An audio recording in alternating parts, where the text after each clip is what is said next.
asalaamualeykum wa rahmatullahi taala wa barakatuhu jërëjëf mbokku téléspectateur ak téléspectatrice bu télévision nationale El Mauritania mais également jërëjëf yéen ñi nga xam ne yéen a taamu seen émission xeltu di nu topp gaaw bu jot su fukki waxtu ak benn jote tey jii seen émission xeltu dellu si ci beneen xar kanam ak ci beneen kàngam ci biir réewum Mauritanie tey jii ki ñu leen inviteel damay wax ni c'est une fierté pour la République ndaxte tey jii su fekkee ni ñëw nañu ci ki nga xam ne moom leen invité tey jii da ngeen xam ni invité nañu tey jii gan gu rëy ci émission xeltu loolu nag pour lu yàggul dara du ñuy bàyyi rek ak sunu mbokku téléspectateurs yi ñu ànd ak waa régie Sidi Moulaval moo nekk tey jii VTR mu ànd ak Sinéya à la régie mu jox nu sunu portrait invité kan la ñu invité ji ci seen émission xeltu ñu dem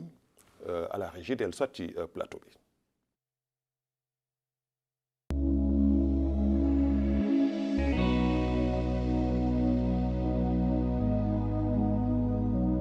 mi ngi juddoo ci diwaanu Rosso moom Amadou Gueye Konté foofu la dalee alxuraanul karim jóge fa ñu dugal ko école tu tànk yi mu dem fa ba def fa li nga xam ni moom mooy diggu doomam ba am baccalauréat am bu mu fa jógee ci la dugg université bu Nouakchott tàggatu fa ba am lijaasam yu jëkk mu def li nga xam ni mooy jongante boobu nga xam ni moom lu ñuy wax ni moom mooy ENEST mu war ko dugal ci école yooyu nga xam ni dafay tàggat ñii di jàngale mu nekk fa ba am fa lijaasam soobu su njàngale moomule nekk ca lycée bii nga xam ni mooy lycée public bu Nouakchott ci atum junne ak juróom-ñeenti téeméer ak juróom-ñeent fukk jàpp atum ñaari junne ak ñett bu mu fa jógee si la dang dem fa li nga xam ni ca réewum tugal jàngale na foofu nga xam ni moom mooy Joliette-Curie nekk ca Nantes ca réewum France atum ñaari junne ak juróom jàpp atum ñaari junne ak juróom-ñeent jàngale fa ba dellu soit fii ci capitale bi di Nouakchott gannaaw France boobule si la dellu si fii ci capitale bi di Nouakchott jàngale fële nga xam ni moom mooy ca Mehares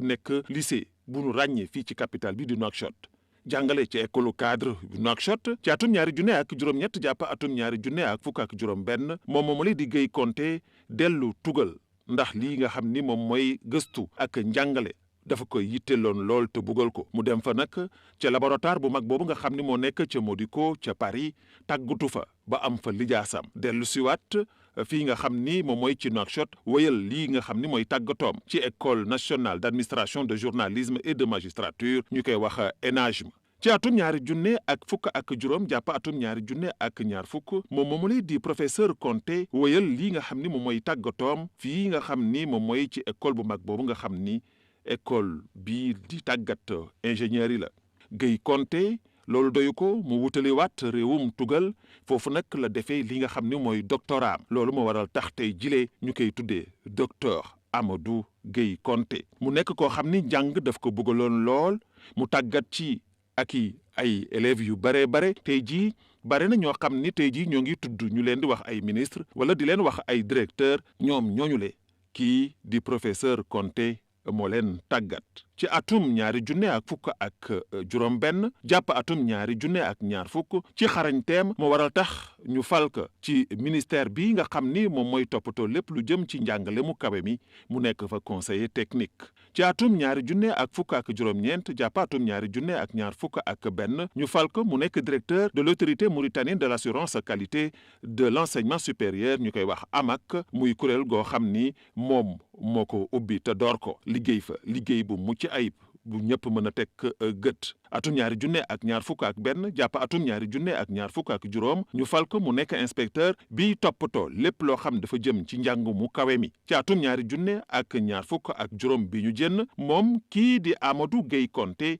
ñu fal ko mu doon conseiller chargé de la coordination pédagogique de l'enseignement supérieur maanaam kii yi nga xam ni day diisoo ak jëwriñ ji ci lépp loo xam ni day doxal njàngale mu kawe mi ci wàllu politique ñu ràññee ko lool ci parti bii di INSAF mu def ci nag liggéey bu mucc ayib ànd ci ak ay naatangoom moom doomu Rosso bi ñu xàmme ko ci bëgg njàng ci taxaw ngir mën a fexe ba lépp luy doxal njàngu réew mi mu jëm ca kaw moom Amadou Gueye Konté boobule moom la ñu dalal ci seen émission xeltu naka gaawo bi ñu war a ànd ak moom faram-fàcce lépp loo xam ne jaar-jaaram la waaye jëm timit ci wàllu njàngale mi ak lépp luy doxal réewu Mauritanie ak fi nga xam ni fa la fekk baax ca diwaanu Rosso.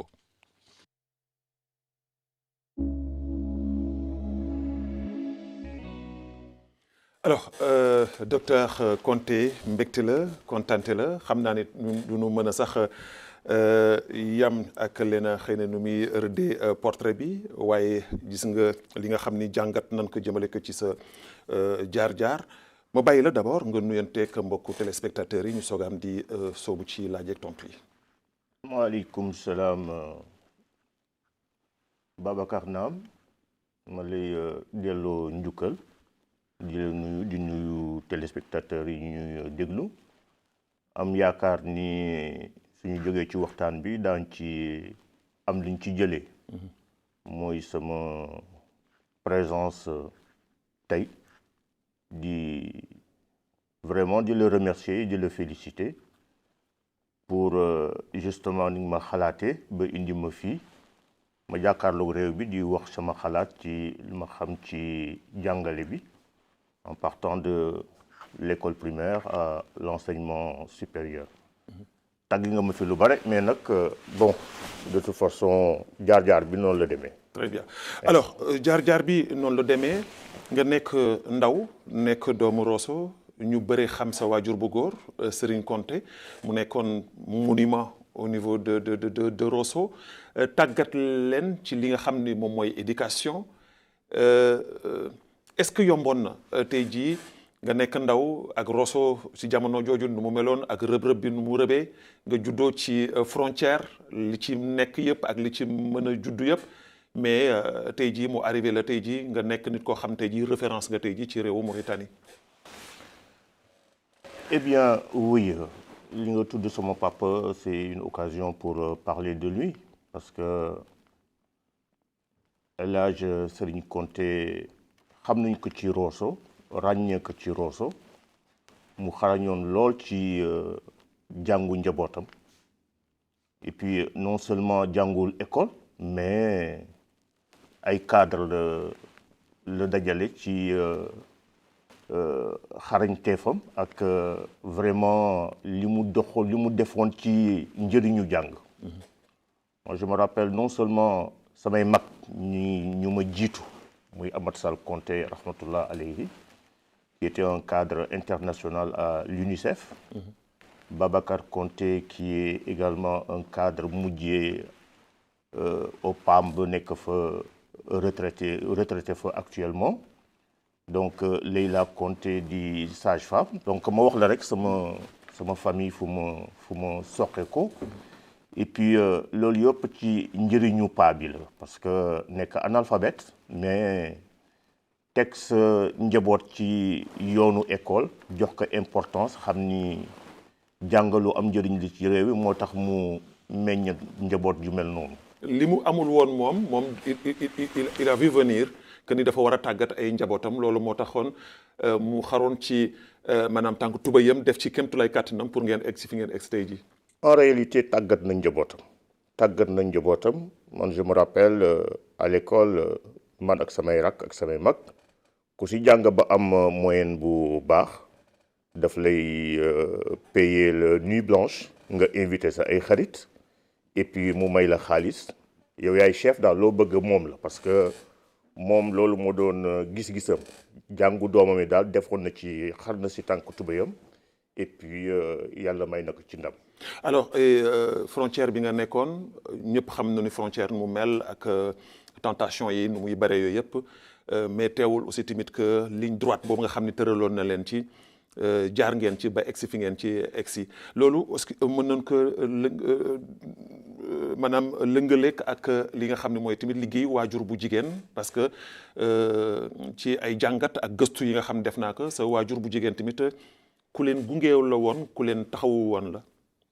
ku ñu gunge la woon et puis moi bu ma màggee laa xam loolu parce que xaw ma woon ni sama yaay jàngul école mais suñu indee suñuy cahier daf ñuy wax jàngal sa leçon su ma demee ba mën leçon bi ñëw justement présenter ko cahier bi ni ko jàppal ma réciter daf may jàppal ma réciter su ma bégee rek moo xam ni mokkalaguloo dama nga jàngi donc voilà ñoom it def nañu seen jimtilay kàttan pour am njaboot ju barkeel et puis am njaboot joo xam ni ñu ngi en tout cas dans le domaine de l'enseignement ñu ngi ci biir. Très bien ñu ngi ci biir ba pare am fa kàddu. Alors très bien docteur Konté docteur parce que man ñi la xam defe naa ni su weesoo xëy na sa famille restreinte man bokk naa si ñi la gën xam parce que yàlla boole na ma ak yow ñu nekk ci benn école muy Al Baraka mais ma gisoon aussi tamit taxawaayu Gaye Konté à travers ak ñi nga xam ni ñoom la jàngal ak ñoom la seqaloon aussi tamit que métier bi ma gis aussi tamit bi ma defee publication bi ci lu gàtt ci moins de 24 heures il y avait presque plus de 4000 personnes yoo xam ni lire nañ ko tey jii bi ma xëyee suba di ko xool mais ñoo ngi ci 7000 et quelques personnes yoo xam ni ñoo ngi xaar ni émission bi. alors ça te fait quoi tey jii soo demee ba ñuy def benn annonce bu ndaw rek ci sa jëmm yow war la dalal ci télévision mu doon loo xam ne dafay def benn déclic boo xam ni adduna bi yëpp kenn ku nekk day wax ni dafa bëgg wax ci Gaye Konté. ça vous fait quoi? En fait oui ñu sante ko yàlla ko ñu sante ko yàlla ak yonentam sallallahu alayhi wa sallam et c'est vrai que je suis venu dans l'enseignement par accident.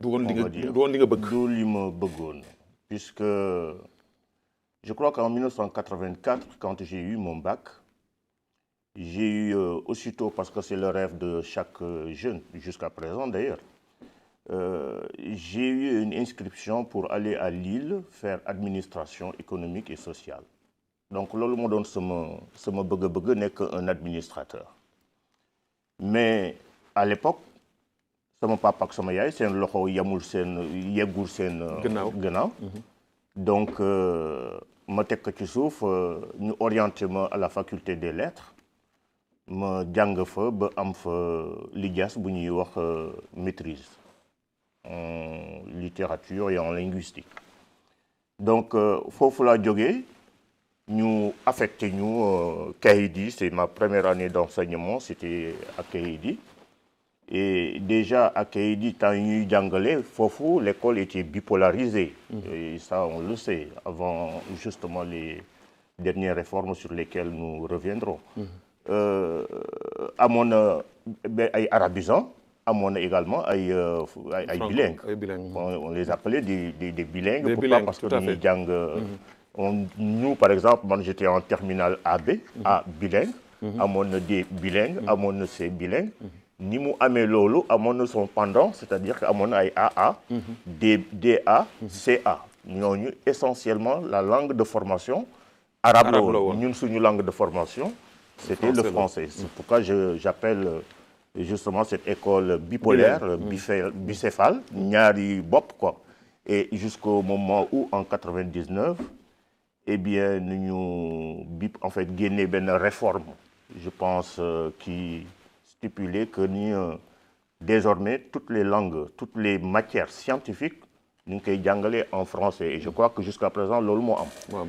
et toutes les matières littéraires ñu ngi koy jàngale en arabe à un certain moment donné je me disais que ni terminal A bi nga xam ni comme ni ngay waxee waxu Baraka bi nga xam ni fa la sama vraiment sama énergie yëpp foofu laa ko dépensé woon pourquoi parce que je voulais me former des littéraires à un certain moment donné je me suis dit que ne su ma continuer toog fii je vais creuser ma propre tombe donc si la motivé wu dajale xaalis ba rempli en fait yokk sama comment dire àbb fii xaalis àbb fee dugal sama compte pour dem tàggatu ci leneen dem tàggatu ji yóbbu sama bopp en Europe donc loolu moom mu yóbbu France pour devenir justement pour soutenir d'abord mon master 2 parce que j'ai eu l'équivalence après la maîtrise et bien après cette maîtrise en fait après ce master en 2004 parce que je suis parti en 2003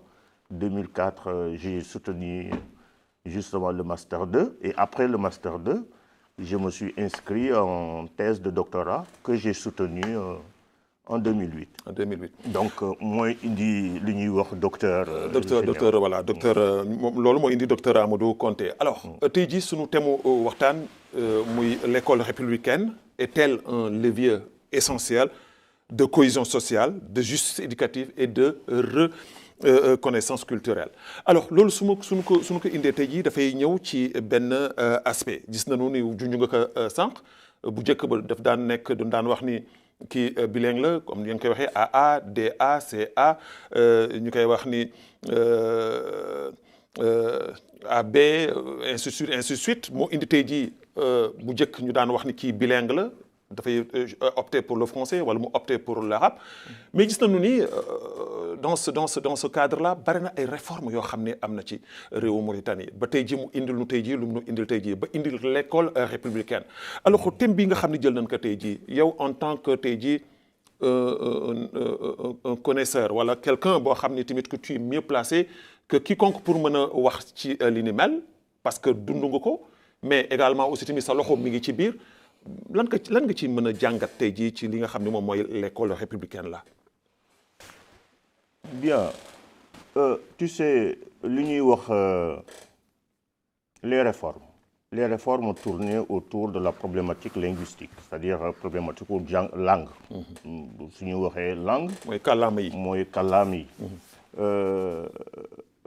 On est sorti d'une colonisation en 1960. La Mauritanie accède à l'indépendance comme les autres pays d'Afrique qui ont été sous la colonisation française. Et donc, après cela, je pense que ni politique d'assimilation culturelle moo doon def africains des Français. D'ailleurs, on disait même nos ancêtres les Gaulois. Et buñ ci jógee à un certain moment donné, notre premier président de la République, Maître Mokhtar Ould Daddah, disait qu'on utilise le français comme une langue de transition. Cela veut dire que, en fait, français, duñ koy utiliser rek. Xaarandi. En tout cas, transition là. Voilà. Donc, duñ koy utiliser ba à un certain moment donné, suñu amee suñu indépendance culturelle, on va se détacher de la langue française. Donc loolu mooy sama daw bi bu mu lay wax que ni quand il y a eu la réforme de 99 je me suis dit qu'il faudrait bien que ma jóge fi dem jàngi ji pour que demain su ma amul terminal A au moins mën naa am ay justement enseigner le français autrement. C'est-à-dire le français mën nañu ko jàngalee comme langue étrangère. mën nañu ko jàngalee comme langue seconde. mën nañu ko jàngalee comme langue maternelle. mën nañu jàngale le français comme le FOSS, ce qu'on appelle le français sur objectif spécifique. mën nañu jàngale le français comme langue juridique, le français juridique, le français comment dire journalistique. moo ma yóbbu woon d'ailleurs ENA. parce que dégg naa ci présentation ñuy wax ENA GM. jàngal naa des magistrats jàngal naa des journalistes jàngal naa des diplomates au ministère des Affaires étrangères. Quand Naha Bintou Moknas était justement ministre là-bas, j'avais un contrat pour former les diplomates. Donc voilà, pour dire que ni su ma toogoon fii rek di jàngale Victor Hugo, Camus, Baudelaire ak yi demee non, je pense que ni à un certain moment donné, les enfants n'ont plus besoin de ça. D'autant que je savais que ni on va vers justement l'arabisation ou bien en tout cas l'enseignement des langues nationales. Et loolu dafa la teel a comprendre loo mbir mi fu mu jëm. alors que bari na say morom yoo xam ne tey jii dugg nañu ci kàmb gi te loolu moo leen ci dugal ndaxte amuñu woon vision boobu. Oui tu sais indépendance su ñu waxee indépendance économique indépendance culturelle indépendance et cetera nit ku nekk bëgg nga moom sa bopp. bëgg nga moom sa bopp utiliser la langue étrangère. Je pense que ni à un certain moment donné les gens se disent que ni suñu demee ba mënal seen bopp am langue bi nga xam ne mën nañu ko utiliser seen bopp parce que les frustrations bare woon l'aliénation culturelle le déracinement gi demee na ko doon sa sago eh bien sa culture sa patrimoine sa héritage li sa ay maamaati maam say cosaan lu ñu doon wax nga jàng ko mën ko mais langue yi du ñu am poids. À un certain moment donné on se disait que ni l'Afrique avait plusieurs langues. soo bëggee wax ak sénégalais yi ñun ay naar nañu peut-être. Sénégalais yi dégguñu, on veut parler aux Américains, dégguñu, on veut parler aux Marocains, on veut parler aux Algériens, etc. Il faudrait bien justement une langue qui constitue, et bien entendu, un trait d'union. C'est pourquoi Sartre disait qu'entre les colonisés, le colonisateur s'est arrangé pour devenir l'éternel médiateur. Bon, ils ont été médiateurs à un certain moment donné, si bien qu'on se dit que ni, si je veux wax sama culture, lu koy porter mooy sama langue. Sama langue mooy porter ma culture. C'est-à-dire que man su ma bëggoon sax di wax am na ay wax yoo xam ni mënuma ko wax amul ci français, équivalent amul. Et d'ailleurs, les gens ont beaucoup réfléchi à ça. Maurice Condé, d'ailleurs, disait que tout un domaine de la sensibilité de l'homme ne peut s'extérioriser que dans sa langue maternelle. C'est la part inviolable, intraduisible, particulière, et que l'homme africain ne peut renoncer à ses idiomes traditionnels sans une amputation grave de sa personnalité. C'est-à-dire que, en réalité, ku nekk bëgg nga wax sa langue. Mais loolu moo waral xeex yi fi am yi, et que le président de la République, et j'entends même justement le chef du gouvernement lors de sa déclaration de la politique générale, parler justement de l'école républicaine, parler de la cohésion sociale. Mon ambition pour la Mauritanie est bien entendu de ñu bëgg a jubale askan bi parce qu'il y a des défis à relever. te loolu mënu ko jaarale fenn fudul ci kàllaama réew mi kenn ku nekk yëg sa bopp ci sa morom. Oui, am na ay décrochage yoo xam ni c'est lié à la difficulté de la langue de l'autre que l'on apprenait ou que l'on enseignait dans les écoles. Man su ma amee ay xale yu may jàngal nga xam ni seen langue maternelle c'est le wolof wala c'est le pulaar wala c'est le soninké su ma leen yóbboo école jàngal leen les premiers enseignements ñu koy dégg surtout xale lu ko désocialiser dafa yomb. da ngay ñëw nga wax que langue bi nga xam ni dégg ko du la toppatoo parce que xamul sax importance su lu tax mu nekk ci école bi. Mais su nekkee ci école bi mu ñëw ñu koy jàngal lu ñu koy jàngalee wolof la ñu koy waxee wala fu soninké ni ñu koy waxee wala pulaar ni ñu koy waxee naturellement dafay am un engagement. Pourquoi? Parce que dafay xam ni école bi reconnaître nañu lu mu indaale. Que j'appelle le patrimoine culturel. Alors soo ci nekkee et bien entendu ça facilite. Je pense qu'avant même cette cohésion sociale il y a eu une certaine expérimentation qui a été faite par rapport aux langues nationales. Langue nationale yi dugaloon nañu ci xale yi am na benn période je sais pas si c'était la période de Khouna Ould Haïdala ou quel président mais en tout cas décidé woon nañ fi jàngale les langues nationales. Oui, ça c'est je pense que si je me trompe pas c'est vers les années 80. Vers les années 80 jàngale woon nañ fi les langues nationales. xale yi dem ba CM2 mais le truc le hic c'est que justement on n'avait pas préparé seen secondaire. C'est-à-dire que am nga sa diplôme passé nga jóge nga école primaire yaa ngi dem collège mais est-ce que am na ay professeurs yi mën a jàngale mathématiques dans les langues nationales. Mais justement foofu est-ce que maanaam c'est pas primature maanaam lu mu koy mënti waxee mooy. est-ce que waaw prématuré est-ce que tey jii décision bi nga xam ne tey jii nguur gi jël nañ ko pour jàngale langue yooyu ci biir école bi gis nañu c'est une très bonne chose parce que réew yu bari ci Afrique tey jii suñuy commencé di jéegu am ay jéegu yu ñuy def c'est parce que duñuy jàngale seen ay làkku réew. mën nga ci jël Rwanda.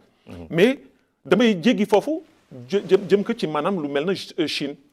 lu mel na Japon. tey jii soo gisee tey jii ñoom ñu arrivé à ce niveau-là c'est parce que seen langue seen kàllaama réew tey jii la ñuy jàngale.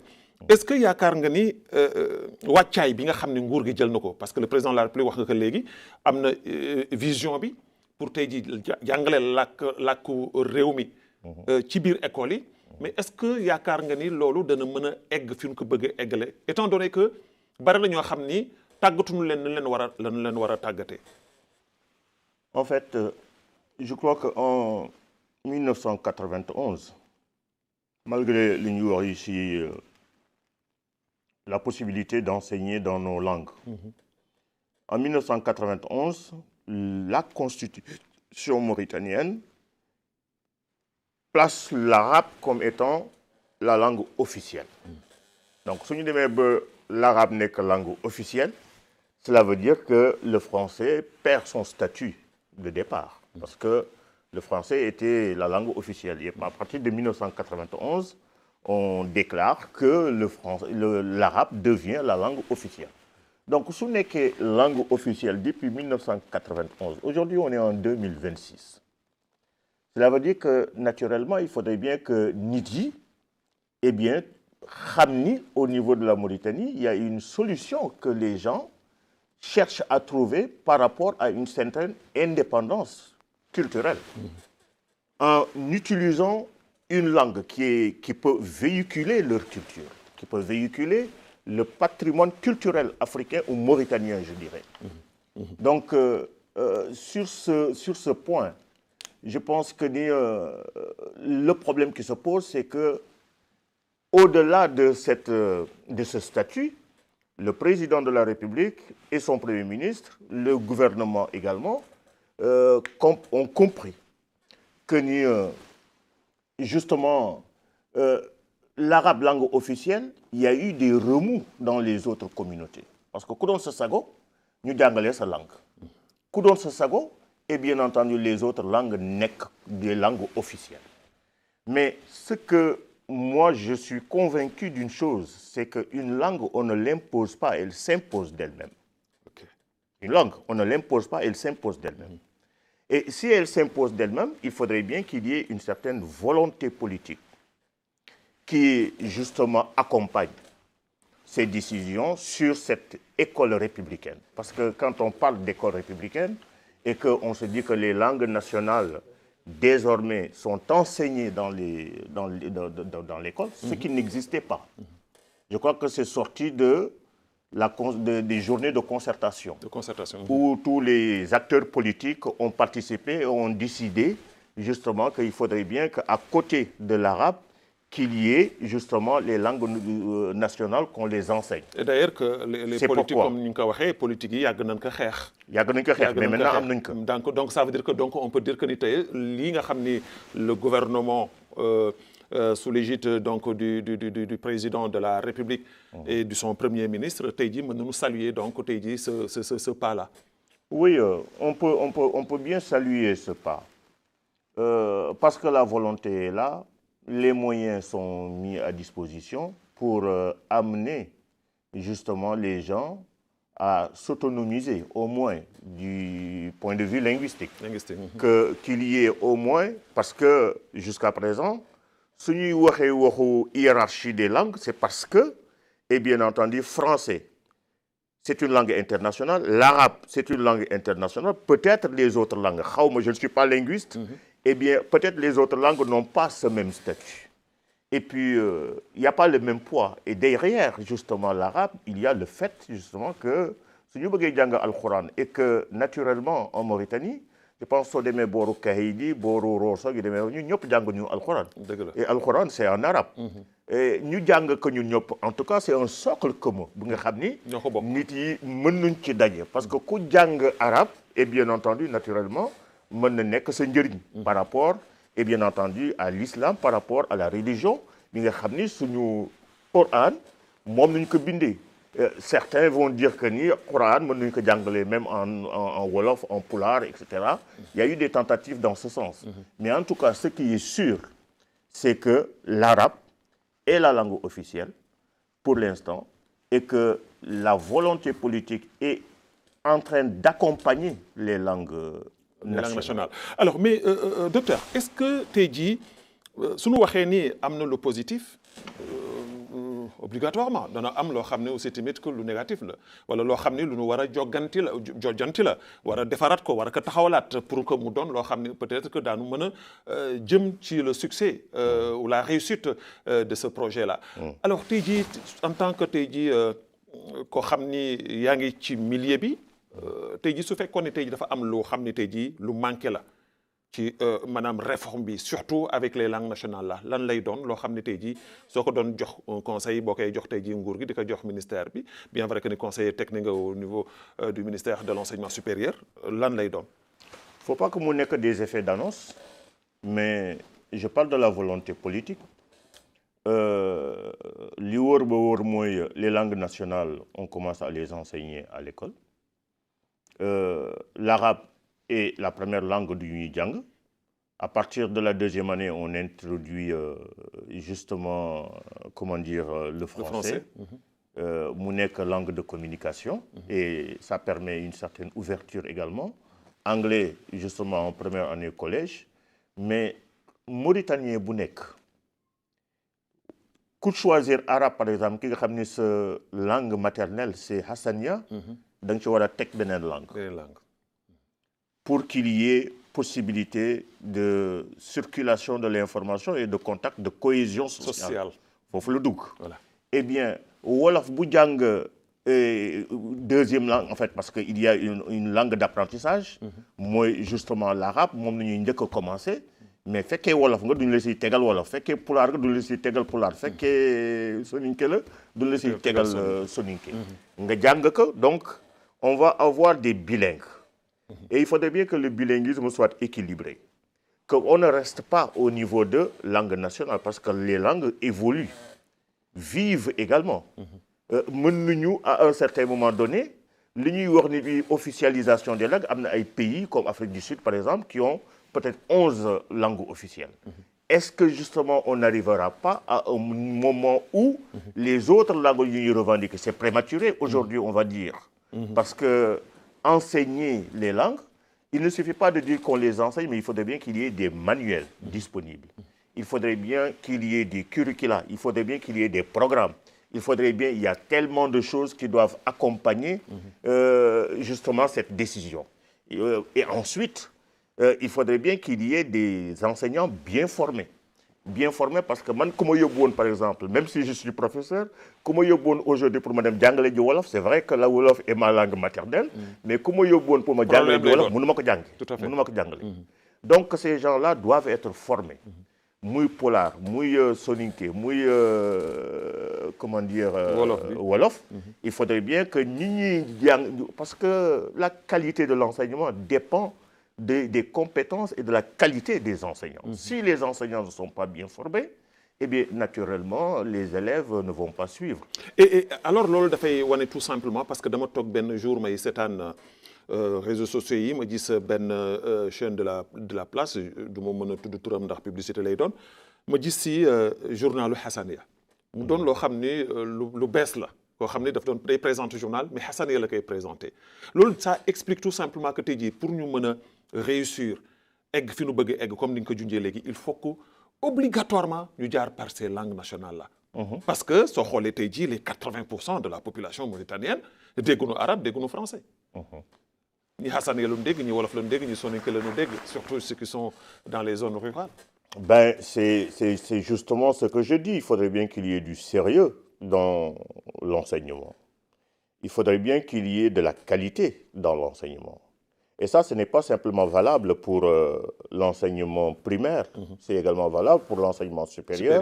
Et l'enseignement secondaire. Il faudrait bien que les professeurs, ceux qui dispensent les cours, soient, et bien entendu, des gens compétents. S'il n'y a pas de compétences, on ne peut pas s'attendre à une amélioration du système éducatif, en fait, de l'enseignement ou de la formation des jeunes. Les jeunes dépendent des enseignants. C'est les enseignants qui dispensent de la formation. Am na ñaari choses yi nga xam ne pour man c'est important. yi nga xam ne on ne triche pas sur ça. muy la santé et l'enseignement. L'éducation. Et bien entendu, il faudrait bien qu'il y ait des gens qualifiés. Il faudrait bien qu'il y ait des gens compétents. Si on n'a pas de la compétence, on ne peut rien enseigner. Parce que faut juumee ci formation yàq nga xale. Santé également soo juumee ci prescription médicale ou sa diagnostic ray nga nit tout à fait. Et donc loolu mën nañu tricher sur lu ñu bëgg commerce nangam et cetera ça c'est pas grave. Mais enseignement formation wu xale la santé nekkinu nit la. Et donc il faudrait bien que les gens soient sérieux à ce niveau et que ensuite on n'est pas à l'heure où les gens vont s'enfermer. On est à l'heure de la mondialisation. Moi, tu as dit que j'ai dirigé la MAKES. Oui, l'AMAQUES, c'est l'autorité mauritanienne d'assurance qualité de l'enseignement supérieur. L'autorité mauritanienne d'assurance qualité de l'enseignement supérieur. Loolu mooy lan en fait. Parce que je le disais tantôt que ni su fekkee yow da ngay def sa formation ici, ce premier cycle après ton bac, nga def ko fii, jóge fii, et bien entendu tu vas continuer ta formation et bien entendu à l'étranger. Nga dem Maroc, nga dem Dakar, nga dem France, etc. Eh bien, l'équivalence des diplômes te permet, toi, nga am sa licence, def sa master en France, de France, dem defi ji sa doctorat au Maroc, etc. Et les gens vont reconnaître ce diplôme. Pourquoi? Parce que formation bu wóor nga jàng. Et ensuite, cela dit que il faudrait bien que, même si on dit on enseigne les langues nationales, mais que ça soit une langue, en fait, un enseignement de qualité. Que ce soit un enseignement où, justement, des gens qui savent que nous sommes d'où n'importe quoi. Taba, ba mu yegg am ben niveau, et bien entendu, mu nek terminal ou nek un professeur, il n'est pas capable d'aligner deux phrases correctes. Très bien, mais justement, docteur, alors tu dis ak AMAQUES boobu nga wax léegi dafa juddu mais dafa mel ne dafa juddu dee. Et je ne comprends pas que ni maanaam parce que yaakaar la woon yow yaa ko ubbi en tant que directeur général nga dem ci commencé si liggéey yu am solo ñu gis que mais à un niveau ñu gis ni affaire bi dañ ko jël teg de côté wala rey ko ba mu dee lan moo indi loolu. Ben non deewagul mi ngi dund. est-ce que dundin bi dundin bi yaakaar bi si ñi amoon tey jii mu fa nekk ba tey. mi ngi dund et am na directeur. C'est pourquoi je tiens à la qualité. Tu sais, AMAQUES, c'est une histoire. Parce que j'ai été conseiller technique de Sidi Salem quand il était ministre. L'ancien ministre de l'enseignement supérieur. Voilà, ministre de l'enseignement supérieur. Donc, il m'a sollicité et puis je suis venu l'accompagner dans le département. Et donc, bi ma nekkee conseiller chargé de suivi et évaluation, c'est-à-dire qu'on suit et on évalue. Amoon na benn cellule bu nekkoon foofu bu ñuy wax cellule d'évaluation que je présidais d'ailleurs avec quelques collègues. Cette cellule d'évaluation moom moo fi nekkoon ñuy accréditer les offres de formation. Les offres de formation seet ndegam méngoo na ak li ñuy jàngale ailleurs. Pour permettre la mobilité des enseignants et la mobilité de nos étudiants.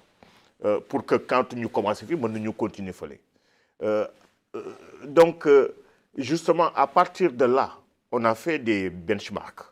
Dem seeti lu nekk à côté. Ñu dem Sénégal fekk fa ANAQ-Sup, ñu dem Maroc fekk fa ANEAC, ñu dem Algérie fekk fa SIAQES, ñu dem France fekk fa haute étude, en fait, au Conseil de l'enseignement et de la recherche. Yooyu ñoom ñooy évaluer, enfin ñoom ñooy mettre en place des standards, des critères yoo xam ni su que benn formation remplirait, et bien entendu am nañu une certaine qualité bi nga xam ni moom la ñuy wër fépp. Donc il faut que yooyu yëpp niro loolu moo tax ñu koy wax standard. Les standards les critères d'évaluation, c'est par respect aux standards qui pose la question de l'uniformité de l'enseignement. Uniformité mooy jàngale yu méngoo yu niro. Yow mën nga commencer fii yeggale fële, jóge fii yeggale fële, etc. Mais il faudrait bien que justement nga accréditer ces offres de formation. Je disais d'ailleurs qu'une maquette de formation ou une offre de formation qu'on dispense aux étudiants ou bien également aux élèves de l'enseignement primaire ou même de cours de collège, si ces maquettes-là ne sont pas accréditées, eh bien ça n'a aucune qualité. Aucune valeur aussi juridique. Pourquoi? Parce que, et bien entendu, il faudrait bien que jàngale et puis xam ak yelleef li nga war a génne ci li ngay jàngale. Parce que li ngay jàngale dafa war am valeur. Enseignant amul xaalis mais am na lenn lu doon waroon nekk tiitaram mooy su taxawee et bien entendu xam ni kii moo ko formé nekk na ni nekk na li. Je te donne un petit détail. Mos naa dugg ci benn cabinet de ministre. Bon, je ne dirai pas son nom, mais en tout cas jàngal naa ko. Mais quand je suis rentré et j'étais avec Zakaria Thiam, on est entré dans son bureau, il s'est levé. Et j'apprécie sa modestie. C'est-à-dire que là, je me lève parce que c'est mon professeur qui est en face de moi. Bon, man du ma ministre du ma leneen ak leneen. aw ma benn kii enseignant la rek. et loolu waaye reconnaissance boobu rek. dafa am solo moo ëpp ay building. et d'ailleurs loolu dama la ci dëggal parce que arrivé na ma mes collègues yi may seetaan ni mën nañu ma témoigner loolu arrivé na ma avec le hakem bi nga xam ne moom moo nekk Kifa dem visite présidentielle ñu ngi toog di xaar le président que mu ñëw. Le hakem mu jóg ñëw fekk si ma egsi maa ngi koy seen xàmme naa kanam gi mais je ne me rappelle plus fan la. mu ñëw nuyu ma. ni ma moo professeur jàngal nga ma. donc ça veut dire que loolu comme ni nga ko waxee ni que loolu moom mooy maanaam li enseignant bi am mooy fierté bi. mais du alal du xaalis. mais justement ci am boobu tamit que ci alal jooju gis nañu ni jàngalekat yi moment bi nga koy def moment bi ma koy def wala yeneen ñi nga xam ni ci jamono jooju ñoo ngi koy def xëy na xaalis ba barewul woon barewaay boobu mais gis nañu tey ñi ni enseignants yi du ñuy wax ni tey jii ils sont bien traités et bien payés alors da nga yaakaar ni politique gouvernement bi dafa am lu ci yokk lu ci changé wala da nga am yaakaar que ni ci jamono ju ñu toll ki nii noonu rek la war a mën a demee yow soo ko doon natt tey jii sa jamono ak jamono ji lan nga ciy jàngat ak lan nga ciy yëkkati comme kàddu. Ben addina bi moo changé. Si je te dis que ni man j'ai commencé à enseigner en 88 ci la génn dem Kayidi sama salaire c'était 23 000 ouguiya mais 23 000 ouguiya époque boobu lu amoon njëriñ la c'est le plus haut salaire de l'enseignement yi demee na ko noonu parce que ku jàngale ba am ñaar fukki junni ak ñett et bien entendu lu bare la woon parce que kër bu ñu dëkkoon bi man ak sama collègue ñoo fa dëkkoon et bien entendu on l'avait loué à 4 000 ouguiya donc moom muy fay 2 000 man may fay 2 000 xam nga sa salaire 2 000 ouguiya rek moo si jógee te dëkk kër aujourd'hui et bien le salaire boobu suñ ko joxee nit yi par rapport ak dëkk bi nu mu méttee nu xaalis méttee et bien entendu même loué et bien minimum il faudrait bien casquer 100 000 ouguiya pour am appartement wala studio bu normal bi nga dëkk donc les salaires augmentent ce n'est lié à rien du tout c'est lié simplement à ce que addina bi dafa yokku donc besoin yi gën a tar eh bien c'est normal que salaire u professeurs yi aussi yokku mais professeurs yi aussi ñu ngi xarmat mooy lan mooy ñu ngi jàngale en fait au niveau de l'État par exemple mais da ngay am ay galgal yooyu dugal ci yenn ci établissement privé yi pour jàngale et puis établissement privé yi en fait ils font de la qualité et peut-être je disais à mes étudiants de l'ENES ben sous l'école républicaine bëgg mobiliser xale yëpp teg leen ci seen biir école dootu ñu jàng feneen fu dul école mais qualité bu nekk bi ci enseignement privé duñ ko def ci biir école enseignement public et en ce moment les parents ne vont plus aller chercher ailleurs parce que qualité nu ñuy wut mais qualité duñ ko def ci biir enseignement supérieur c'est pourquoi je dis que enseignement il faut qu'il soit de qualité. S'il est de qualité, que ce soit langue nationale wala langue française wala langue arabe gi demee noonu na am qualité. su amee qualité rek na nekk un outil. Un outil et puis outil mën nga ko utiliser nu mu la neexee. Et je pense également qu'il y ait un multilinguisme équilibré, c'est une très bonne chose pour ce pays et ça encourage. D'abord, personne ne va dire qu'il est exclu. Tout à fait. Au niveau de l'État, il y a une reconnaissance de l'identité de l'enfant parce que xale bi bëgg ñu valoriser sa culture bëgg ñu valoriser sa langue et soo demee ci école dans laquelle justement ta langue maternelle ou ta langue de référence ñu ngi la siy jàngale mais tu es plus performant.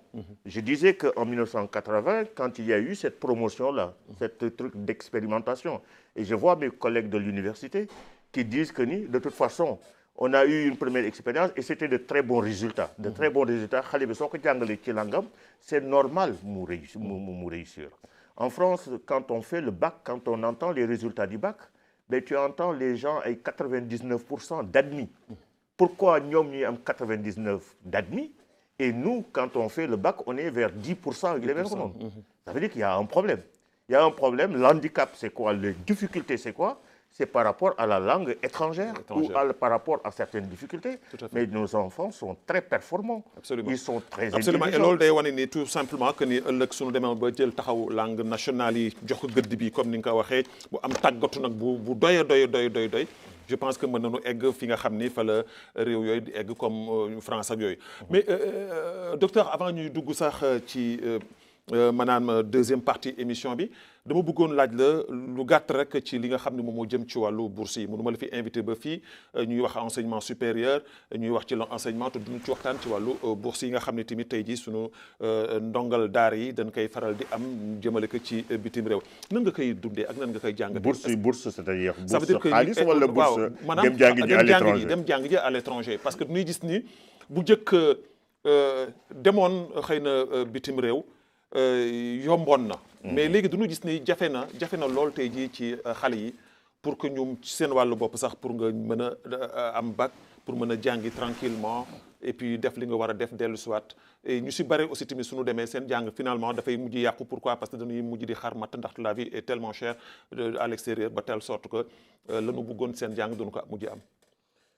Bien les bourses xam nga loolu également dañ ko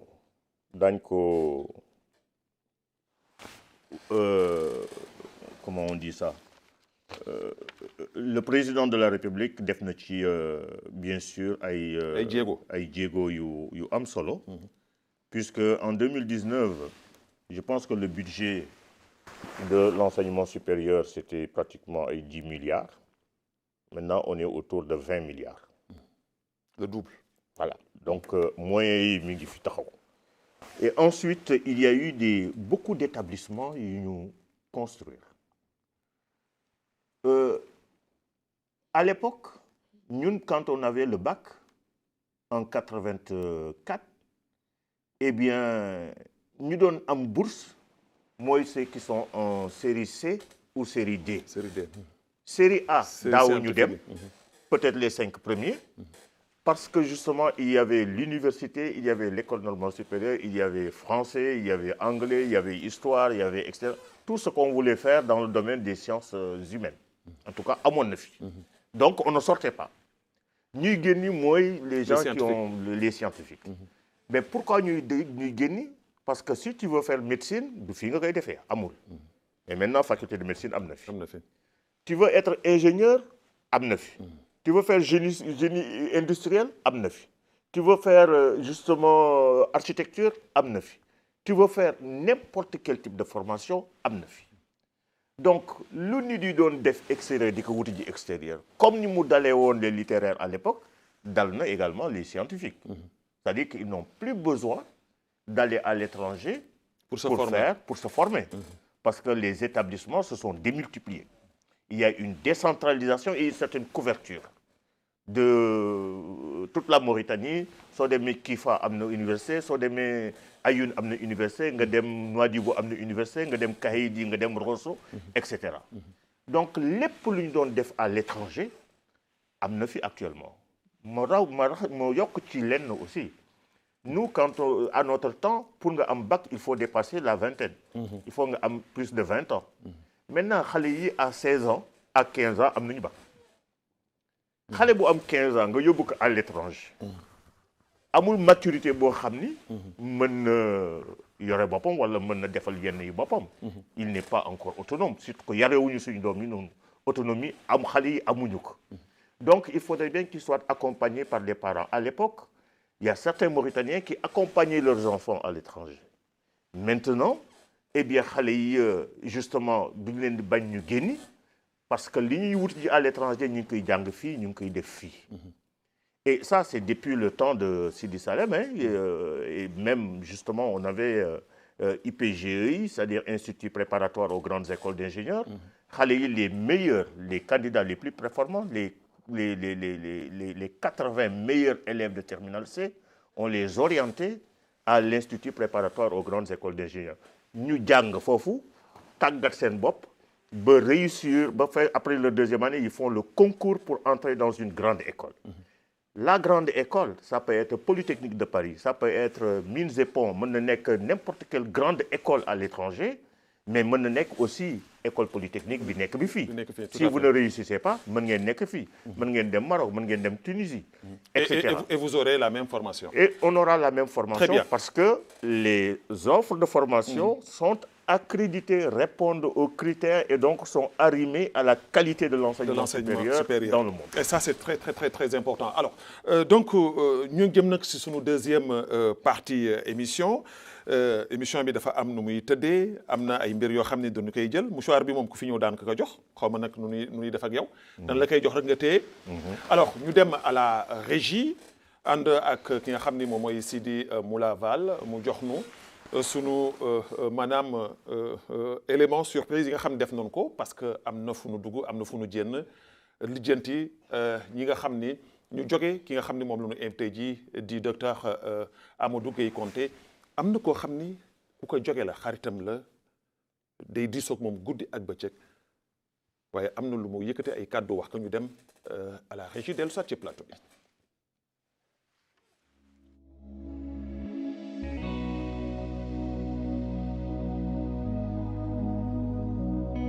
man xaw ma dam koy wax sama xarit xam nga dam koy wax sama morom man dam ko daan di woo sama doom ndax xam nga baayam Serigne Konté Rahmou sama xarit la maa doon woo sax si Dagana si Rosso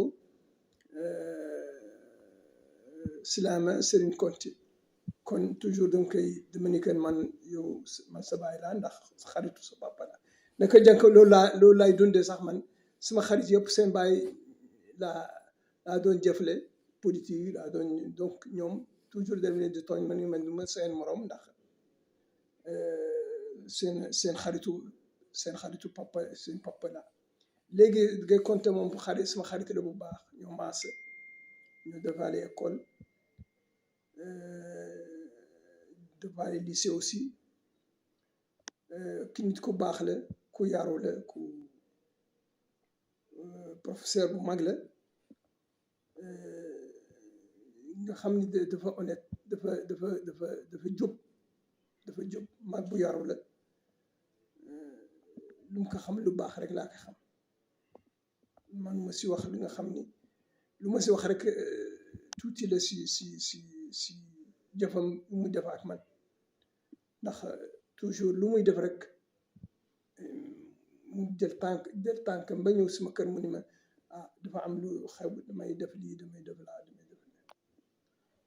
donc dama koy sant si loolu jàpp ni nit ku baax la ku jàpp wallere la ku am téye loolu yëpp comportement kuy politique buy yëpp moom Gueye Konté dafay nekk ku am yar la ku am teggin la ku bëgg mbokkam loolu daal moom ma laa xam si Gueye Mamadou Konté xam nga moom ngaa politique moom dafa dul sax mooy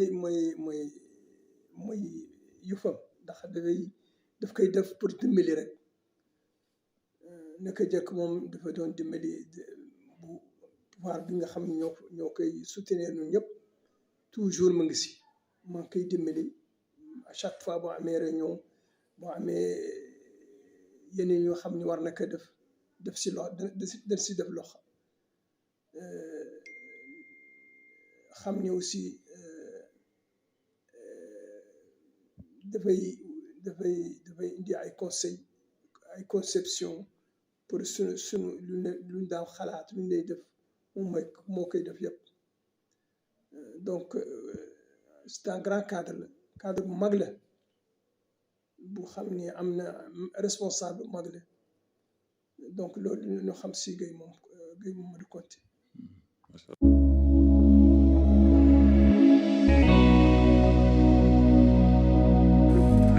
Ah oui. Docteur, c'est ton ami. Ouais. Et il le revendique. Je le revendique aussi. C'est véritablement un ami. Cela m'a... Il est formidable. Ouais, ouais. J'ai failli verser les larmes parce qu'il faisait de très bons témoignages en parlant de moi. Mais moi, je suis baax li ma wax yëpp ci moom la nekk. Nee na moom suñu enfin quand il me voit il me dit je suis ton Fils. papa, mon Ouais. fils. Mon fils, pourquoi? Parce que c'est vrai qu'on a fait les études ensemble et moom il est sorti très tôt pour nekk le trésorier de la ville de Rosso. nekk biir Rosso nag di fa politique. di may paa yi xaalis xam nga di may paa yi xaalis ñu toppatoo paa yi. donc foog fekk mi accompagner paa yi ni mu nekk xaritu paa yi moo tax mu ni justement Voilà, c'est ça. sama papa la quoi. Voilà, très bien. Alors, ñu dem à la régie dellu soit ci sunu deuxième élément am na koo xam ni macha allah ressemblance baa ngi fi waaye du ñuy wax ni nit mën na mag baayam mën na mag yaayam mais mënul mag magam waaye nit mën na mag baayam donc am na koo xam ni dem nañu fu sore seeti ko am na ay kàddu yoo xam ne yëkkati na ko ñu dem déglu ko dellu soit ci plateau bi.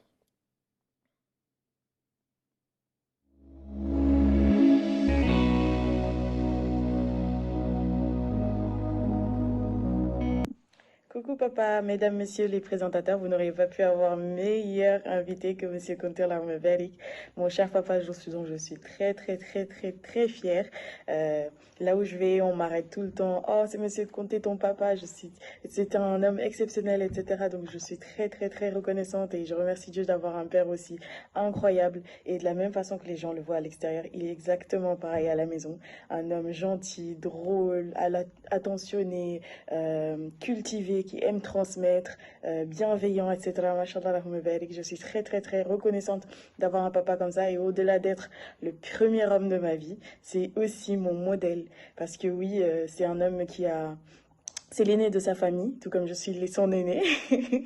Et donc, c'est mon exemple par excellence. Il a tout fait pour sa famille, ses frères et sœurs. Et pareil, il a tout fait pour ses enfants, pour que nous puissions tous étudier, grandir convenablement, réussir dans nos vies professionnelles et dans notre vie personnelle.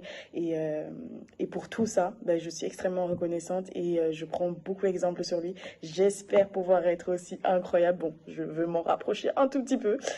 Et suivre son exemple avec mes petits frères et avec mon entourage, etc. Donc je te fais un gros bisou mon papa d'amour, sache que je t'aime énormément, nous t'aimons tous et nous espérons pouvoir te rendre fier et heureux de nous avoir comme progéniture.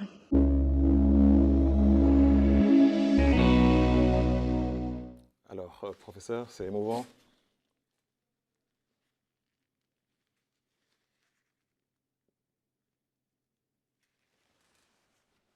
Eh bien, tu es allé trop loin. Oui, c'est vrai.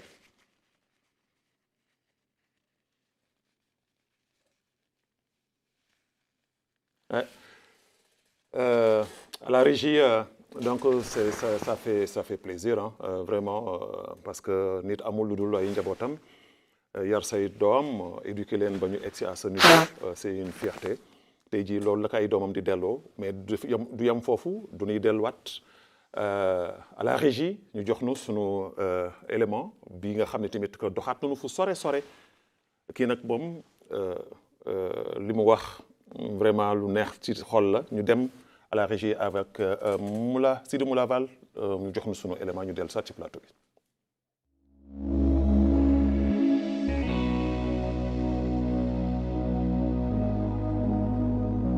Bonjour papa, ce message c'est pour toi. Pour beaucoup, la famille c'est une épreuve. Il y a une expression connue d'ailleurs qui dit on ne choisit pas sa famille. Mais si Dieu devait m'accorder ce privilège, je choisirais des millions de fois ma famille. Et en particulier toi, papa comme mon papa. Je sais que j'ai énormément de chance et tous les jours je remercie Dieu parce que j'ai une relation exceptionnelle avec toi. Pour la plupart des enfants, la relation père-enfant c'est une relation simplement de respect. Mais avec toi j'ai cette relation de respect mais aussi c'est une relation d'amour, d'amitié d'amitié. On peut se poser pendant des heures et à discuter. Et rien que d'y penser, ça me rend super heureuse. Et même à des milliers de kilomètres, il suffit que je me sente mal pour que je t'appelle et que je me sente tout de suite mieux. Et ça, j'en serai éternellement reconnaissante parce que c'est pas facile à avoir comme relation. C'est pour ça que tous les jours, je me réveille, je me motive dans cette France où il fait froid, où c'est pas facile tous les jours, pour aller en cours et avoir les meilleures notes possibles pour te rendre fière et devenir quelqu'un et te rendre heureuse et faire de grandes choses pour toi. Merci papa, je t'aime, au revoir. Vraiment mbégte la nga am tey jii say doom nga yar leen tey jii ñu doon ay doom yoo xam ne fierté la sérieusement li nga doon wut ci ñoom yàlla defal la ko kenn ku nekk tey jii di xëccu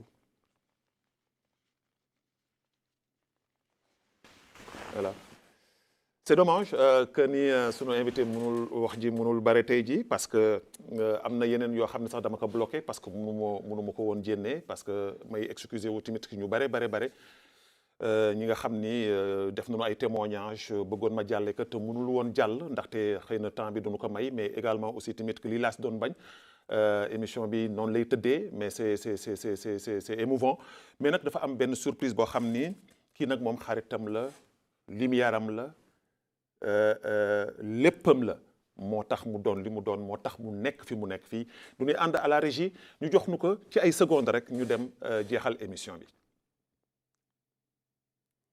voilà kii kan la. C'est ma mère. sa xarit. Ouais.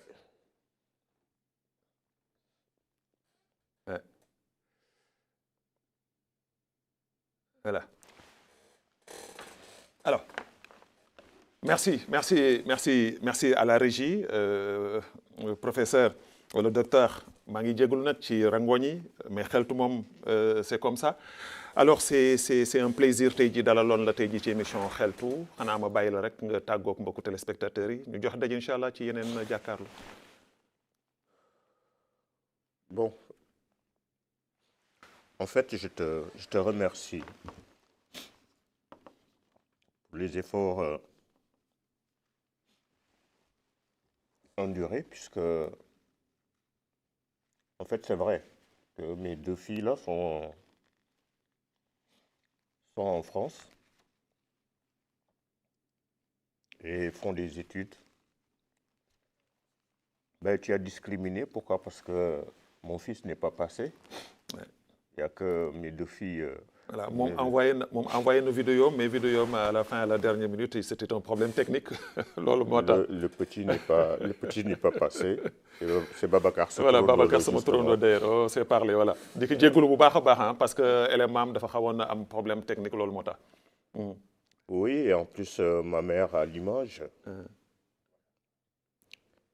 Ça me donne des émotions. Mais bon, en fait, je crois que je ne peux que te remercier et finir avec justement le conseil que je donne aux enfants, parce que ce ne sont pas seulement mes enfants biologiques, mais j'ai d'autres enfants que j'aime bien, d'ailleurs, que j'enseigne.